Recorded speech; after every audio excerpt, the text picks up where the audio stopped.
Hello दोस्तों, क्या होगा अगर कोई आम सी छात्रा जो मैथ्स में कमज़ोर हो अचानक ऐसे राज्य में पहुंच जाए जहां 3 साल से बारिश नहीं हुई है।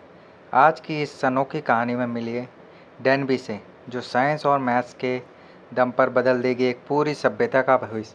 लेकिन क्या यह वापस घर लौट पाएगी? चलिए जानते हैं इस रोमांचक, हास्य और रोमांच से भरी कहानी को।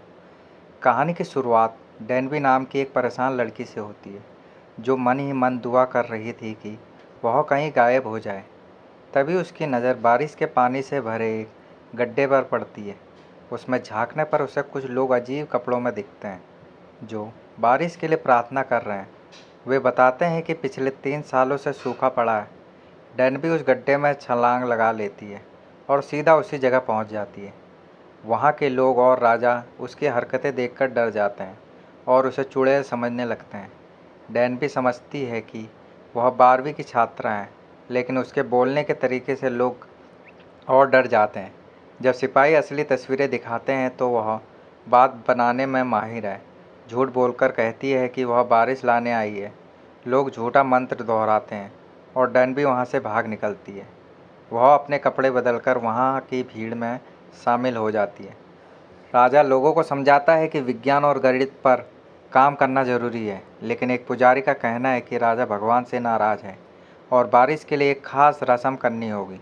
डेनबी वहाँ फ़ोन ढूंढती है, लेकिन राजा के खास सिपाही सायतों ने उसे पकड़ लिया। राजा उसे मौत की सज़ा सुनाता है। तब डेनबी अपनी असली पहचान बताती कि वह फ्यूचर से आई है। फ्लैशबैक में पता चलता है कि डेनबी मैथ्स में बहुत कमज़ोर है। टीचर और माँ उसे ताने मारते हैं। एंट्रेंस एग्ज़ाम के दिन एग्ज़ाम सेंटर के बाहर उसे पैनिक अटैक आता है और वह वहाँ से भाग जाती है, जहाँ उसे वह गड्ढा मिलता है। वापस राज्य में राजा को साबित करने के लिए डेनबी झूठ बोलती है कि वह मैथ्स में अच्छी है। राजा उसे एक मुश्किल सवाल देता है, जिसे डेनबी 1 मिनट में हल कर लेती है, जबकि वहाँ के जीनियस 3 दिन लेते हैं। राजा हैरान हो जाता है और उसे लोगों को मैथ्स सिखाने का ऑफ़र देता है, बदले में घर भेजने का वादा करता है।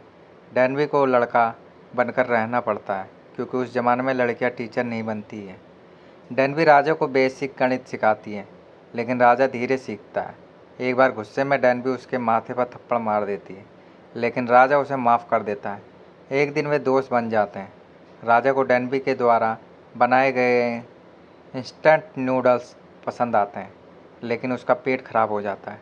डेनबी उसे शरीर के अंगों और दिल की धड़कन के बारे में बताती है। धीरे धीरे दोनों करीब आ जाते हैं। रानी को जलन महसूस होने लगती है। डेनबी हार नहीं मानती और हवा में नमी का हिसाब लगाकर यह प्रेडिक्ट करती है कि जल्द ही बारिश होगी। उसके सही साबित होने पर बारिश शुरू हो जाती है। अब डेनबी वापस आ जाती है, लेकिन वह राजा का काम पूरा किए बिना नहीं जाती है। पुजारी उसे मारने की साजिश रचता है और सायतों को उसे जंगल भगाने का आदेश देता है। राजा डेनबी को ढूंढता है और वे दोनों तारों के नीचे वक्त बिताते हैं। राजा उसे पसंद करने लगता है। राजा की माँ उन्हें शांत देख लेती है और डेनबी को राजा की प्रेमिका बनाने की कोशिश करती है। डेनबी डरकर भागती है, लेकिन राजा उसे समझाता है कि उसकी कोई मंशा नहीं है। राजा नई लिपि अक्षर बनाता है ताकि सब पढ़ लिख सके।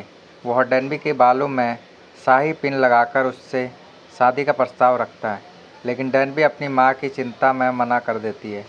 गुस्से में राजा चला जाता है। तभी पुजारी डेनबी पर हमला करके इमारत में आग लगा देता है। राजा उसे बचाता है और पुजारी को सबूतों के साथ पकड़ लिया जाता है। राजा नई भाषा सिखाने की ठान लेता है। बारिश होती है और डेनबी सबसे अलविदा कहती है। राजा उसे झील के किनारे छोड़ता है। डेनबी उसमें कूद जाती है और वापस अपनी दुनिया में लौट आती है। उसे पता चलता है कि वहाँ सिर्फ कुछ सेकंड ही बीते हैं। वह एग्ज़ाम हॉल में दौड़ती है और एग्ज़ाम देती है। कई महीने बाद स्कूल से निकलते हुए बारिश में कोई उसके सिर पर छाता रखता है। वह लड़का बिल्कुल राजा जैसा दिखता है। वह कहता है, तुम्हारा छाता बस में गिर गया था, ध्यान रखा करो। दोनों एक दूसरे को देखकर मुस्कुराते हैं।